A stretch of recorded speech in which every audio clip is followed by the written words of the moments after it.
Okay, Rory Leonard at the end of the night of the 10,000 metre PBs. A little bit confusing for everybody because your chip fell off, I think, and your time hasn't come up. No, not but yet. We think you did about 27:37. Which you must be delighted with. In a little bit of shock.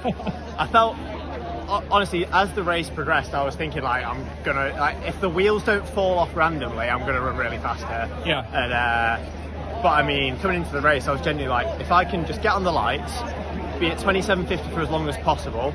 If that puts me in the top 3, then great, and I'll try and kick on with 2k to go.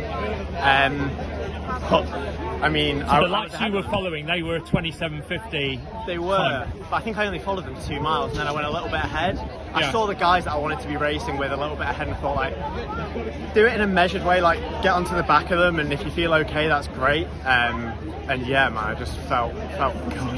It just came You were in the together, zone tonight. It was one of those. It was a special night. It was a special night. Everything clicked. It did click, seriously, yeah. It sounds a bit cheesy, but the atmosphere and the noise and everything, that add to it. I'm really good. Like, hey, if I don't need to be in my own thoughts for 30 minutes, fantastic, you know? Yeah. If you kind of think... So that does help then, all that noise and atmosphere. Massively. Yeah. And I think it's quite nice, actually, because you get a little bit of quiet coming around the bend, and that's when you look at where everyone is and you take it and you're like, okay, this is where I need to be at the next lap.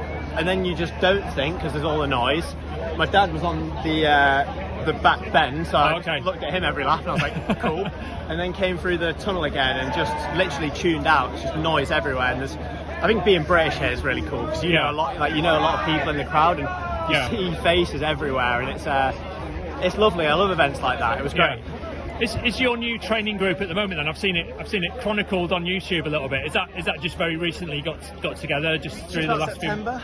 Yeah. So we've been together since September now. I've been working with Andy since then, and Andy Hobdell, your coach. Yeah, Andy Hobdell. Obviously, he's taken quite a lot of people to the Olympics, and he's coaching our group now, and we're moving along well. Our goal is the 2028 Olympics. Everything between now and then is a stepping stone. Like, did I think in the first year I was going to be going to Europeans for the seniors? No, but here we are. So happy days. You seem to have progressed quite nicely though in recent years. I mean, you obviously had Euro under 23s last year, and I mean, we saw you in loads of cross country. You were doing well in the cross country age group races a few years ago. I mean, you've had a nice improvement, I think. Yeah, fantastic. It's been very steady, and that's testament to a lot of the coaches that I have had throughout. You know, started at Morpeth Harriers, Mike Bateman, and it's a lot of fun really. It's nothing serious when you're that young at a club. Then my dad started coaching me. It was a little bit more serious, a bit more technical, but he bumped me up slowly, and we got used to extra load and extra mileage. Then I went to the US. I think I went backwards when I was in the US. I didn't like the team setup and the atmosphere. I loved the team, but one or two coaches maybe not so much. Didn't quite suit you perfectly. No, and it wasn't a great atmosphere to thrive in. And it's been so weird coming back and having Andy, and everything's just changed twofold. You know, I think the biggest thing... Enjoy being back in Britain as well.